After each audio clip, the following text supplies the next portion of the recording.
Assalamualaikum warahmatullahi wabarakatuh. Selamat berjumpa kembali para sahabatku yang dimana saja berada di belahan Nusantara. Semoga selalu kalian semua diberi kesehatan di dalam lindungan Allah Subhanahu wa Ta'ala, dimurahkan rezekinya, dimudahkan segala sesuatunya, dan diberi keberkahan dalam kesehariannya. Amin amin ya robbal alamin. Para sahabat, saudaraku semua, dalam kali ini kami akan menyajikan sebuah tema tentang kesatria Piningit. Dari 1000 orang tua yang menunggu kelahiran kesatria Piningit atau Ratu Adil. Para sedulur-sedulurku semua, semoga saja dalam tema kali ini bukan menjadi sebuah kontroversi atau tabu. Semoga saja kita semua dapat memahami apa yang akan diceritakan dalam kali ini, saudara-saudaraku. Karena kesatria Piningit itu punya tingkatan tersendiri-sendiri.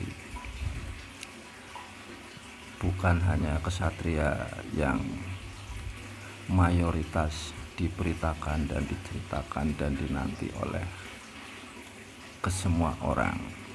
Ini pun juga termasuk kesatria Piningit atau Ratu Adil yang selalu dinanti oleh 1000 orang tua.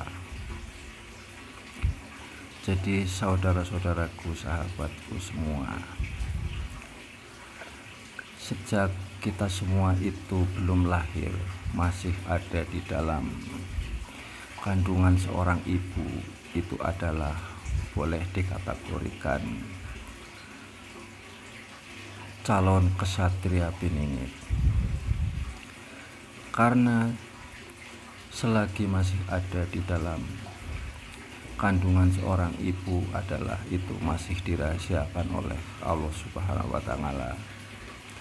Belum diketahui apapun nanti setelah lahir dalam sepak terjang kesehariannya. Maka dari itu, semua orang tua kepada sang kesatria Piningit selalu mendambakan semoga saja kelak nanti apabila lahir ke dunia itu menjadi orang yang berguna bagi keluarga maupun nusa dan bangsanya. Tidak lebihnya itu seperti itu. Maka dari itu, kesatria Piningit tersebut waktu masih di dalam gua garbanya si Biung, dalam kurun waktu 4 bulan, ketika sang satria Piningit itu ditiupkan roh oleh Allah Subhanahu wa Ta'ala, yang konon katanya sedang dijanji untuk dalam kehidupannya setelah nanti ada di alam dunia ini. Apabila sang kesatria Piningit itu mengiyakan kepada takdir yang telah ditentukan oleh Allah Subhanahu wa Ta'ala, tentunya kesatria Piningit itu akan dilahirkan ke atas dunia ini.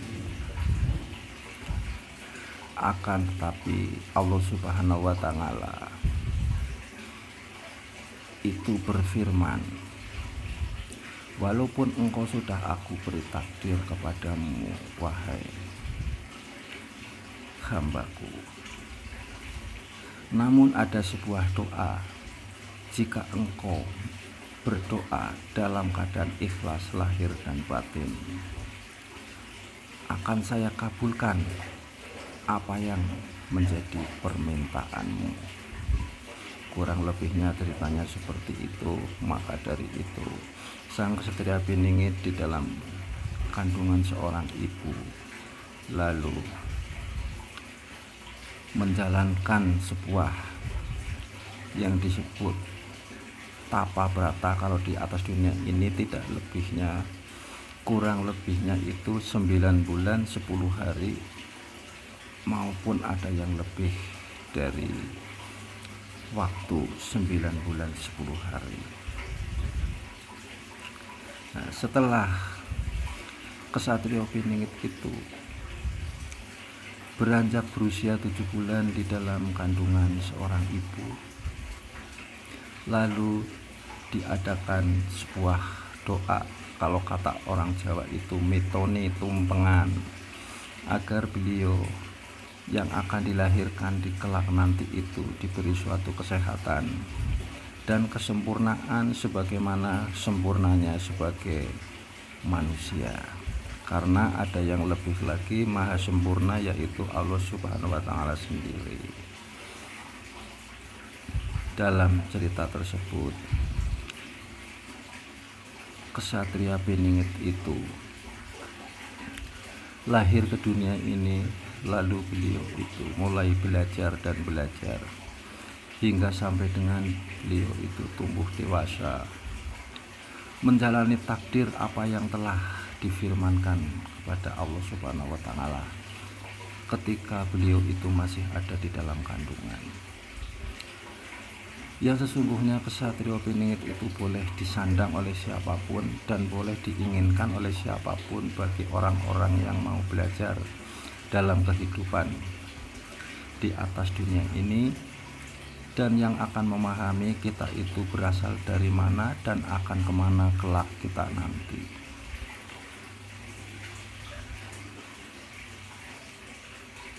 Agar kita itu selalu dapat pembelajaran-pelajaran yang berguna dan yang bermanfaat, bisa memberikan suatu rasa yang belas asih kepada sesama.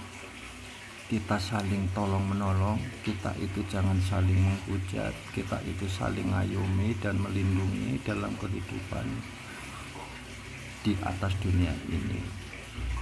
Dalam cerita ini, kalau kita itu cerita tentang Ksatria Piningit yang masih ada di dalam kandungan seorang ibu yang disebut Ratu Adil, itu adalah seorang ibu dan seorang ayah yang bijaksana kepada anaknya.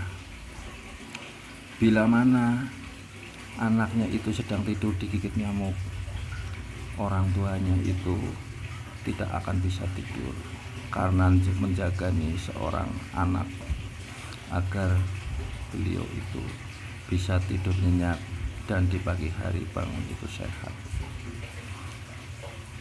Jadi kami mohon kepada semua pemirsa dan pendengar, semoga saja dalam tema kali ini tidak membuat tabu kepada kita semua, agar kita itu dapat pembelajaran dalam kita hidup di atas dunia. Karena manusia hidup itu tidak ada yang sempurna, belajar dan belajar, belajar dan belajar untuk menuju kebaikan. Apabila video kali ini kiranya bermanfaat untuk kalian-kalian semua, monggo dipun simak dengan seksama. Apabila berkomentar, saya minta simak sampai dengan selesai agar tidak gagal paham dalam cerita ini. Kami ini bukan Ksatria Piningit, tidak lain kami hanya penyampaian kata-kata. Terima kasih. Semoga saja kalian itu selalu sehat, selalu di dalam lindungan Allah Subhanahu wa Ta'ala, dijauhkan dari bencana dan dimudahkan segala sesuatunya, dilapangkan rezekinya, barokah. Untuk selanjutnya kami akan membahas kembali tiada bosannya tentang Ksatria Piningit sampai dengan tahap akhir, insya Allah, apabila kami ini diberi umur panjang. Assalamualaikum warahmatullahi wabarakatuh.